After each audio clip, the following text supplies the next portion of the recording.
प्यारे दोस्तों, बहुत बहुत स्वागत है आपका अपने चैनल यूजिस नट शाही दर्पण में। तो बताना चाहूँगी आपको कि आज है नवरात्रि का प्रथम दिवस है, तो सभी को मेरी तरफ से हैप्पी नवरात्रि। नवरात्रि की ढेर सारी शुभकामनाएं मेरे सभी यूट्यूब के दर्शकों को। और अच्छा, बहुत से कमेंट आ रहे थे मेरे पास कि मैम बताएं ना, कटअप कब आएगा, रिजल्ट कब आएगा, कटअप कितना जा सकता है, आंसर की कब आएगी। बहुत से कमेंट हैं इसके लिए, तो मैं वीडियो बना नहीं पा रही थी क्योंकि व्यस्तता इतनी थी। मतलब कि वही है, पढ़ना पढ़ाना, ठीक है, ग्रुप के लिए काम करना वगैरह वगैरह, तो इसलिए मैं आपको इन सब चीज़ों का जवाब दे ही नहीं पा रही थी। तो मुझे लगा कि आज एक छोटी सी वीडियो मुझे बना लेनी चाहिए इसके इसके लिए।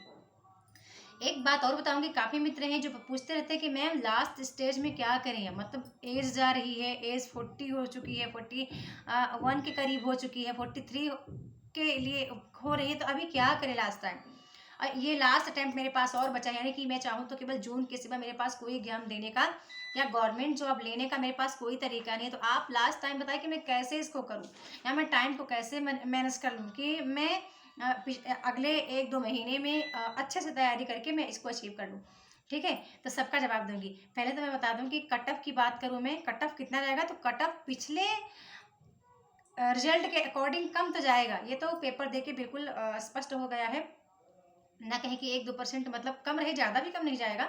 ऐसा नहीं कि अब आप नहीं पढ़ रहे तो हर कोई नहीं पढ़ रहा है, सभी पढ़ते हैं। ठीक है, अब मैं एक बात आपसे और कह दूं बंधु, कि आप रिजल्ट की बात कर रहे हैं, तो पिछले बार की मैं बात करूं, पिछले बार मुझे याद है कि 30 सितंबर को हमारा पेपर हुआ था, अभी जो पेपर हुआ था। और फिर 19 या 20 या 21 को, कि 19 को आंसर की आई थी। उसके 10-15 दिन बाद हमारा रिजल्ट आ गया था, तो 20 दिन बाद आंसर की आई थी हिंदी साहित्य वालों की, और लगभग सभी कुछ और भी थे, काफ़ी मित्रों मित्रों के मतलब आंसर किया गए थे।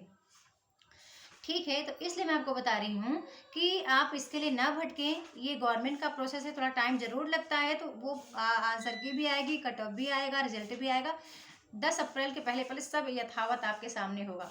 ठीक है, अब मैं बात करती हूँ कि आप तो पहली बार एग्जाम की तैयारी स्टार्ट किए होंगे, जो मित्र अभी नए नए हैं, या फिर जिन्होंने केवल ये देखने के लिए पेपर दिया है कि रिजल्ट कैसा आ सकता है मेरा, मतलब पेपर को आप देखने गए थे मात्र, तो वो तो तैयारी ऑलरेडी कर रहे हैं, मुझे पता है, ग्रुप में भी काफ़ी मित्र मेरे आ चुके हैं। और मैं आपको बताऊं, यदि आपकी एज अब जा रही है, मतलब एज आपकी ज़्यादा हो रही है, और आपको लग रहा है कि ये लास्ट अटैम्प्ट है, मुझे मेरे पास कोई दूसरा तरीका नहीं है, तो बंधु मैं आपको एक ही तरीका बताऊंगी, मेरा एक ही, अब मैं इसको फॉलो भी मैंने किया है, क्योंकि आपको पता है कि मेरे पास टाइम, जब लगा कि मेरे पास अभी कोई कुछ करने का टाइम नहीं है, तो मैंने एक को अपना लिया। मैंने यूट्यूब को पकड़ा, और मैंने इसको ऐसे पकड़ा कि मतलब कोई देखे ना देखे, कमेंट आए ना आए, रिजल्ट इसका मिले ना मिले, 2 साल तक मैं कंटिन्यू वीडियो अपलोड की, और एक दिन में 5-5 वीडियो अपलोड कर देती थी। और घर का काम भी, गुड़िया तब छोटी थी मेरी वंशु, तो तब भी मैं करती रहती थी, और आज भी करती हूँ। आज यूट्यूब के ज़्यादा काम नहीं कर पाती हूँ, क्योंकि अभी मुझे ग्रुप में काम करना होता है, ठीक है, व्हाट्सएप ऐड कोर्स में, इसलिए मैं उनके लिए मुझे प्रॉपर 2 क्लास तो ऑलरेडी देनी ही पड़ेगी, और इधर क्लास मुश्किल हो जाता है लाना, ठीक है, क्योंकि घर को भी प्राथमिकता देनी पड़ती है। ओके, अच्छा, अब आपके मुद्दे की बात करती हूँ। आप कह रही हैं मैम कि कम समय है, मेरे पास लास्ट अटेम्प्ट बचा है, तो मैं क्या करूँगी। मैं एक तो आपको पढ़ने का तरीका बता दूँ, बहुत जल्दी आपको चीज़ें याद होंगी। ज़्यादा चीज़ें रटने पर जोर मत दीजिए। उसको यदि एक बार आप समझ लेते हैं, आप रचनाएं भी समझने का प्रयास कीजिए। मैं ऐसा करिए, ऐसा कि नहीं कि आप रचना को आपको रटेंगे तभी काम चलेगा। रटा हुआ चीज़ें चीज़ें बहुत जल्दी भूलता है। समझी हुई चीज़ें काफ़ी देर दिनों तक आपके साथ रहती हैं, या यूं कहें कि वो बिल्कुल, जब भी कोई प्रश्न आपके सामने आ जाएगा तो वो कभी आपको भूलेगा नहीं, वो माइंड में आपके आएगा कि इसको आपने पढ़ा था। ठीक है, आपको समझ कर पढ़ना है, और साथ ही साथ आपको रिवीजन से पूर्व लिख के तैयार करना है। मतलब, या तो आप नहीं कहती कि आप मोटा मोटा नोट्स ही बनाओ एकदम अच्छी राइटिंग वगैरह से, लेकिन आप उसको एक बार अपने शब्दों में लिखने का प्रयास जरूर करो। आप मान लीजिए कि किसी को पढ़े, आप विवेकी रॉय को पढ़ रहे हैं, उनके निबंध, जितने भी उनके उपन्यास निबंध, जो भी विधा के उन्होंने रचनाएं लिखी हैं, उसको आप बगैर देखे लिखने का प्रयास करें। या फिर आप कोई काव्य पाठ की रचनाएं पढ़ रहे हैं, या फिर आपने कहीं आदिकाल, भक्तिकाल, बहुत से टॉपिक हैं, या आपने सोच लिया कि मुझे आज इकाई 8 के पात्रों को पढ़ना है, तो एक बार आपने पढ़ा, ठीक है, एक बार आपने समझ लिया, डायग्राम के थ्रू बना लिया कि ये जितने पात्र हैं, जो स्कंदगुप्त, चंद्रगुप्त, या जिस भी नाटक को आप ले रहे हैं, आपने ले लिया। सुबह आपने ऐसे पढ़ा, ठीक है, सुबह मॉर्निंग में आपने उसको पढ़ा। अब दोपहर में आपके पास यदि आधा घंटा का टाइम भी बच रहा है, तो आप शांत चित्त कॉपी उठाइए और बस उसको माइंड में रिकॉल कीजिए, याद कीजिए कि क्या पढ़े थे और कितना याद है। इस तरह आप करेंगे, कंटिन्यू आप 10 दिन करेंगे, 10 दिन में आपके अलग अलग टॉपिक बहुत अच्छे से तैयार हो जाएंगे। यदि आप अभी नए विद्यार्थी हैं तो आपके लिए भी बोल रही हूँ, ठीक है, आपको भी बोल रही हूँ, पुराने लोगों को ही नहीं बोल रही मैं, कि जो लोग पहले से भी तैयारी कर रहे हैं या 4 साल से, 2 साल से, 3 साल से लगे हुए एग्जाम नहीं निकल रहा है। ये प्रॉपर मैं अपना अपना बता रही कि ऐसा मैंने किया है, ऐसा आज ही मैं करती हूँ। ठीक है, जब तक मैं कोई चीज़ मैंने पढ़ लिया और मैं मेरे पास जितना टाइम बचेगा तो मैं उसको तुरंत पहले तो लिख कर बैठने के लिए जो भी 2 4 10 लाइन कितना मैं लिख पाती हूँ लिखूंगी, और जैसे नहीं लिख पाऊंगी वैसे ही मैं अब खुद भी विचार कर लूंगी कि अभी कमी कहाँ रह गई है, तुरंत उस पेज को पलटूंगी। कब? या जब टाइम मिलेगा तब भी, लेकिन एक निश्चित समय ही होता है कि इतने दिन में ये चीज़ मुझे कंप्लीट करना है। ठीक है, जब तक आप समय का प्रबंधन नहीं करेंगे, टाइम मैनेजमेंट करना आपने नहीं सीखा, तो समझ लीजिए कि आप पीछे ही जाएंगे। और आपको पता है कि जीवन प्रत्याशा है, हमारी जो एज है वो अब ऐसा नहीं है कि हम 80 85 वर्ष तक हम जीवित ही रहेंगे, है ना। जीवन प्रत्याशा अपनी 60 65 वर्ष की हो चुकी है, तो 30 वर्ष तो हमारे ऐसे ही निकल जाते हैं। ठीक है, तो जो हुआ सो हुआ, अभी जो एज निकल रही है कोई बात नहीं, लेकिन जितना बचा है आपके पास समय, उसको प्राथमिकता दीजिए कि उन टाइम में, एक दिन में 24 घंटे हैं, 24 घंटे में आप कितना कुछ अचीव करते हो। एक दिन में क्या पढ़ रहे हो, क्या चीज़ें वो काम की पढ़ रहे हो, कि आप ऐसा पढ़ रहे हो कि जो आपके काम का नहीं है, जो आपकी परीक्षा के अकॉर्डिंग हो, और जो जिसको आप पढ़ करके आपको लगता है कि कोई अन्य एग्जाम भी आप देंगे तो भी निकल जाएगा आपका। जैसे आप नेट की प्रिपरेशन कर रहे हो, तो नेट के साथ मुझे बहुत अच्छा ऐसा लगता है कि आप कोई भी हिंदी विषय का कहीं भी आप पीजीटी देंगे या फिर सेट वगैरह देंगे, तो बिल्कुल आपका वो उतना ही फायदा होगा। नेट की तैयारी करेंगे तो आपका सेट टीजीटी पीजीटी तैयार हो रहा है, ना कहीं कुछ 1 2 पॉइंट इधर उधर जाता है, बाकी सब कुछ उतना ही कंप्लीट होता है ना।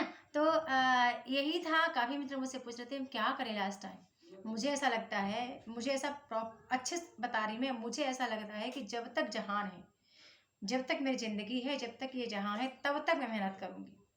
ठीक है, मैं हताश, आपको पता है मेरे अंदर हताशा, मतलब कभी कभी प्रभु का भी परीक्षा लेते हैं कि देखते हैं मतलब क्या इसमें कैसी ताकत है, लेकिन कोई कितना भी कैसा एग्जाम हो, मैं हार जाती हूँ तो भी मैं असफल अपने को नहीं समझती कि मैं असफल हो गई हूँ। मैं पुनः प्रयास करने का प्रयास करूँगी, और मुझे यकीन है कि मैं अब अच्छा प्रयास करने के तरीके भी चेंज करूँगी। ऐसा नहीं कि जैसा मैंने पहले पढ़ा था वैसा ही मैं अभी पढ़ती जाऊँगी, नहीं, कुछ मैं चेंजेस लाऊंगी, उसमें सुधार करूँगी और अपने में सुधार करूँगी। ठीक है, तो यही आपसे कहना चाहूँगी बंधु कि आपके पास समय कम है, और क्योंकि जून बहुत ज़्यादा दूर तक नहीं है, जून की ज़्यादा लग रहा है, आपको लग रहा है कि यार 3 महीने है, अभी तो फॉर्म की डेट नहीं आई है ना, फॉर्म ही फिल नहीं हुआ है, तो क्या तैयारी आपको करना है, तो आप अभी से स्टार्ट करो। और लास्ट टाइम हमारी काफ़ी सखियाँ हैं जो उनके पास टाइम कम बचता है, तो आप कुछ सेलेक्टेड टॉपिक को उठाओ, सेलेक्टेड ही पढ़ो। साथ में मैंने कहा कि आप एक बार समझ लो, दूसरी बार आप लिख के तैयार करो। जब तक आप लिख के तैयार नहीं करेंगे ना, तब तक चीज़ें आपको कंफ्यूज करेंगी, क्योंकि क्लियर नहीं होता। अब एज के हिसाब से ना रटने की जो हमारी रटने की जो क्षमता है ना, उतनी नहीं रह जाती है ना।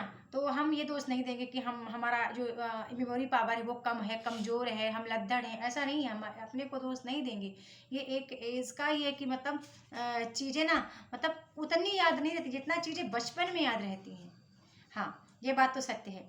ठीक है, तो मैं अभी क्लास को इसको जो वीडियो बना रही हूँ उसको मैं स्टॉप करना चाहूँगी, और मैं उम्मीद करती हूँ कि आपको चीज़ें कुछ समझ में आई होंगी कि मैं कहना क्या चाह रही हूँ आपसे। ठीक है, मैं इतना ही कहना चाह रही हूँ कि समय यदि कम है आपके पास, तो आप प्रत्येक दिन चीज़ों को लिख करके समझना है, ज़्यादा रटने पर जोर नहीं देना है, समझना है। डायग्राम के थ्रू समझ सकते हैं, या फिर आप चाहो तो आप सेलेक्टेड चीज़ों को पढ़ो। मतलब यदि प्रत्येक नहीं पढ़ पाते ना प्रत्येक को, तो कोई नहीं, आप यदि झारखंड पीजीटी दे रहे हो, अभी एग्जाम होना बाकी है, आप नेट दे रहे हो, तो आप ये करो कि टोटली आपको लग रहा है कि टोटल नहीं कर पाएंगे, तो कुछ ही चीज़ों को ऐसे पढ़ो कि परीक्षा में ये रहता है कि आप जिसको पढ़े रहते हैं तो आपको रहेगा कि यहाँ का तो ये प्रश्न नहीं है। ठीक है, अब जहाँ आप नहीं पढ़े हैं ना, तब भी आप कहीं ना कहीं आप दिमाग लगा के उसका राइट आंसर निकालने का प्रयास अवश्य करेंगे। ओके, यदि आप ग्रुप में हैं मेरे, तो आपको कोई टेंशन की आवश्यकता नहीं है, और जो ग्रुप के बाहर हैं वो इस पर विचार कर सकते हैं। ठीक है, अभी क्लास को स्टार्ट करना चाहूँगी। बहुत बहुत धन्यवाद। और चैनल में पहली बार आए तो वीडियो को सब्सक्राइब करना है, चैनल को सब्सक्राइब करना है, वीडियो को लाइक भी करना है, शेयर करके छोटा सा कमेंट करना है कि आपकी क्या प्रॉब्लम है और आप अपनी तैयारी कैसे कर रहे हो। ओके, बहुत बहुत धन्यवाद।